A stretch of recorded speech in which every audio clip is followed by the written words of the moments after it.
என்ன சொல்கிறதுனே தெரில. ரொம்ப மனசு கஷ்டமாக இருக்குது. நைட்லாம் தூக்கம் கூட வரவே இல்லை.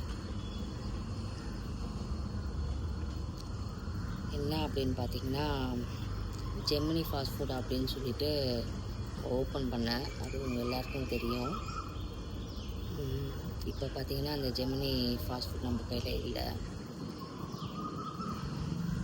ஏன் அப்படின்னா, பழைய ஓனரே பார்த்தீங்கன்னா கடை வேணும் அப்படின்னு சொல்லிட்டு கடை நம்ம கிட்டேருந்து வாங்கிட்டு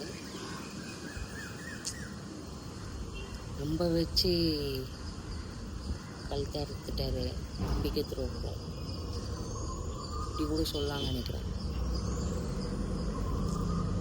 நான் பண்ண மிகப்பெரிய தப்பு என்னன்னா, அவர் சொன்னார், வாக்கு கொடுத்தாரு. ஸோ அதை நம்பி அட்வான்ஸ் எதுவும் கொடுக்கல.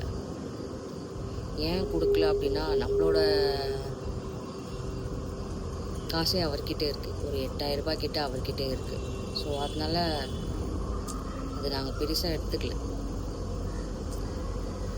அப்பா எப்போவுமே எல்லாத்தையும் உஷாராக இருப்பார். சரி, இந்த விஷயத்தில் ஏன் அப்படி இருக்குந்தாருன்னா, நம்பணும். சரி, சரவண அண்ணன் தானே அப்படின்னு.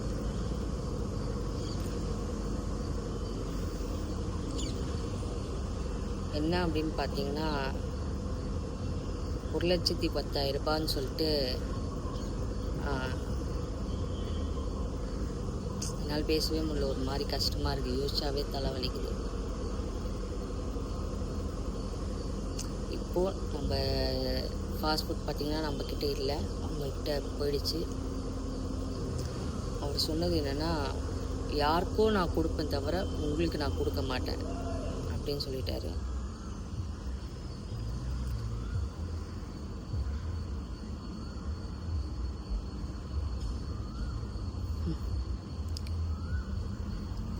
என் வாழ்க்கையில் மட்டும் கஷ்டம் எப்படி தெரியுமா? டெய்லி வர மேக்ஸ் பீரியட் மாதிரி டெய்லி வந்துட்டு போகணும். ஹாப்பினஸ் வந்து வாரத்தில் வர ஒரு லீவு மாதிரி எப்போனா வந்துட்டு போகணும். அதான் என் லைஃப் போல இருக்கு.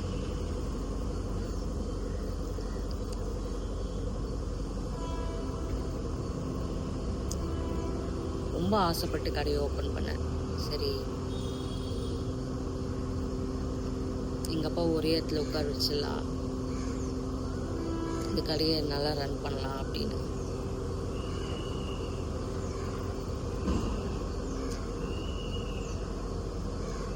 மாற்றி மாற்றி நாங்கள் பேசணுமா? ஆக்சுவலாக பார்த்தீங்கன்னா, அவர் தான் வந்து என்ன பண்ணார்னா, எங்ககிட்ட ஒரு ரேட் பேசினார், ஃபோனில் பாய்கிட்டன்னு ஒரு ரேட் பேசினார். நீங்கள் வாங்க பாய் உங்களுக்கு தரேன்னு சொன்னார்.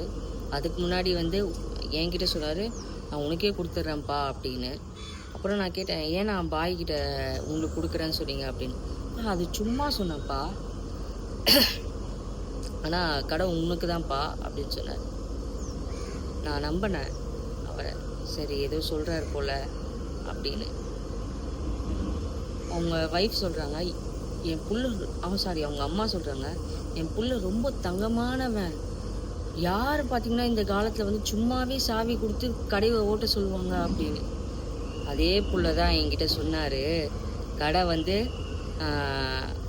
இந்த கடை வந்து ஓடவே ஓடாது, லாஸ் ஆகிடும், ரொம்ப கஷ்டப்படுவீங்க அப்படின்னு. நான் ஓப்பனாக சொல்கிறேன், எடுத்துக்காதப்பா அப்படின்னு. இப்போது நேற்று ஏன் அப்படின்னா, ஃபஸ்ட்டு 10 நாளாக வந்து 1000 ரூபாய் ஓட்டின இந்த இடத்துல நான் என்ன பண்ணேன்னா 6000 ரூபாய் ஓட வச்சேன் ஒரு நாளைக்கு. 4 நாளில் போகிற வரங்கிட்ட எல்லாருக்கிட்டையும் இந்த மாதிரி நம்ம ஃபாஸ்ட் ஃபுட்டில் நான் கை மாறிச்சு, நான் வாங்கினா நல்லா இருக்கணும் அப்படின்னு சொல்லி நிறைய கஸ்டமர் என்னை நம்பி வந்தாங்க. அதே மாதிரி நல்லாவும் இருந்ததுன்னு சொல்லிட்டு போனாங்க. என்னை எப்படி மாற்றி மாற்றி பேசினான் தெரியுமா அந்த ஆள்? அப்பா, இந்த மாதிரி ஒரு மாற்றி பேசுகிற ஆள் நான் இது வரைக்கும் என் லைஃப்பை நான் பார்த்ததே இல்லை. அவ்வளோ மாற்றி பேசுகிறான். சொல்லவே இல்லை, செய்யவே இல்லை அப்படின்னு. 10 நாள் டைம் கேட்டோங்க. 2,10,000 ரூபான்னு சொன்னார். 10 நாள் நாங்கள் டைம் கேட்டோம். முடிஞ்சால் 5-6 நாளுக்குள்ளே கொடுத்துட்றோன்னு சொன்னோம். நேற்று 5ஆவது நாள். ஈவினிங் வாங்கினா சாவி காசு கொடுத்துறேன்னு சொன்னதுக்கு வரல.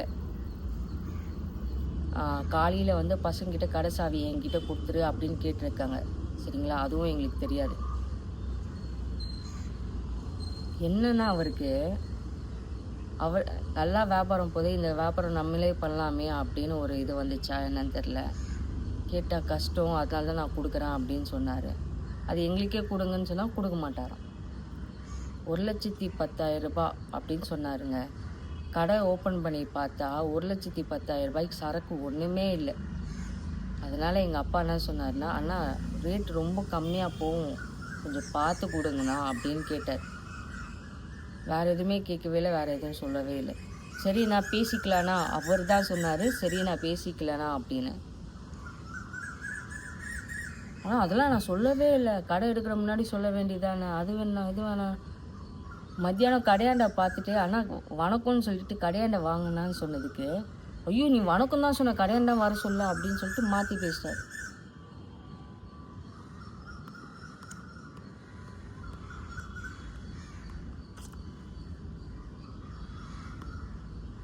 நடுவில் எவ்வளவோ நடந்ததுங்க 5 நாளில். நான் குறை சொல்ல விரும்பலை, ஒன்று சொல்ல விரும்புகிறேன். என்ன அப்படின்னா, நம்ம கடை இப்போ நம்மக்கிட்ட இல்லை. ஜெமினி ஃபாஸ்ட் ஃபுட் பார்த்திங்கன்னா இப்போ நம்மக்கிட்ட இல்லை. அது கொஞ்சம் கஷ்டமாக இருக்குது, பரவாயில்ல. ஆனால் வந்து இந்த 5 நாளில் வந்து யார்கிட்ட எப்படி பழகணும், யார்கிட்ட எப்படி பேசணும், இப்படி தான் இருக்கணும் அப்படின்னு தெளிவாக இந்த சரவணா அண்ணா வந்து சொல்லி கொடுத்துட்டாரு. இன்னொன்று ஒரு விஷயம் தெரியுமா உங்களுக்கு, நாங்கள் டீ கப்பு பார்க்க மாட்டேன் பிளேட் வச்சுருக்கோம்ல அந்த கடையில் 8 மாதமாக ஆயிடுச்சு. 8 மாதமாக பார்த்தீங்கன்னா அவரே நம்மளுக்கு காசு கொடுக்கணும், ஆனால் அது கொடுக்காம அன்றைக்கி தரேன் இன்றைக்கி தரேன் அப்படின்னு சொல்லிட்டு இருந்தார். ஆனால் ஒரு நாள் கூட நான் போய் கேட்டதில்லை, நான் கொடுங்கண்ணா அப்படின்னு. அந்த மாதிரி ஜெனியூவாக இருந்தோம். சரி நம்ம பக்கத்து கடையில் இருக்கார், கஷ்டம் வர்றாருன்னு சொல்கிறாரு, சரி இருக்கும்போது கொடுப்பாரு ஒரு நம்பிக்கை. நான் நேற்று அவங்க அம்மா அவங்க ஒய்ஃபு என்னென்ன பேசுகிறாங்க தெரியுமா? எங்கள் அப்பாவை பார்த்து அவங்க அம்மா கேட்குறாங்க, என் பிள்ளை யாரையும் ஏமாற்ற மாட்டான், அந்த மாதிரி நான் வளர்க்கல அப்படின்னு. எங்கள் அப்பா யாருன்னா ஏமாற்றிருப்பாரா? அந்த ஆள் கஷ்டம்னு கேட்கும் போதெல்லாம் எங்கள் அப்பா எடுத்து கொடுத்தாங்க. பக்கத்துலேருந்து எல்லாருமே சொன்னாங்க, அந்த ஆளை நம்பாதீங்க, மோசமான ஆள், அப்பாவியாக வச்சப்பான் மூஞ்ச அப்படின்னு. எங்களுக்கு தெரியும் யார் யார் என்ன சொன்னாங்கன்னு. நாங்கள் நம்பலை, சரி பரவாயில்ல அப்படின்னு இருந்தோம். ஆனால் இன்றைக்கி ரொம்ப கஷ்டமாக இருக்குங்க. ஆனால் கண்டிப்பாக பார்த்தீங்கன்னா ஜெமினி ஃபாஸ்ட் ஃபுட் அப்படின்னு கண்டிப்பாக ஓப்பன் பண்ணுவோம், சீக்கிரமாகவே ஓப்பன் பண்ணுவோம். எந்த இடத்துல நான் சீக்கிரமாக அப்டேட் பண்ணுறேன். எனக்கு எப்படி சப்போர்ட் பண்ணீங்களோ, நம்ம கடைக்கு வந்தீங்களோ அதே மாதிரி வாங்க, சப்போர்ட் பண்ணுங்கள். இன்னொரு விஷயம் சொல்கிறேன், நான் வீடியோ போட்ட உடனே ஒரு அண்ணா வந்தீங்க, வந்து 10 ஃப்ரைட் ரைஸும் அடுத்த நாளும் நேற்றும் 10 ஃப்ரைட் ரைஸும் நான் சொல்கிறத நம்பி வாங்கிட்டு போனீங்க. ரொம்ப நல்லா இருக்குது தம்பின்னு சொன்னீங்க. உங்கள் பேர் நான் மறந்துட்டேன், சாரி, உங்கள் நம்பரும் நான் வாங்கலை. எனக்கு இந்த மாதிரிலாம் சப்போர்ட் பண்ண உங்களுக்கு ரொம்ப நன்றிண்ணா. ஆனால் கண்டிப்பாக வந்து ஜெமினி ஃபாஸ்ட் ஃபுட்னு பிரியாணி கடையும் ஃபாஸ்ட் ஃபுட்டும் சீக்கிரமாக ஓப்பன் பண்ணுவோம். நான் இப்போ செஞ்ச தப்பை திரும்பி நான் செய்ய மாட்டேன், திருத்திக்கிறேன். நன்றி.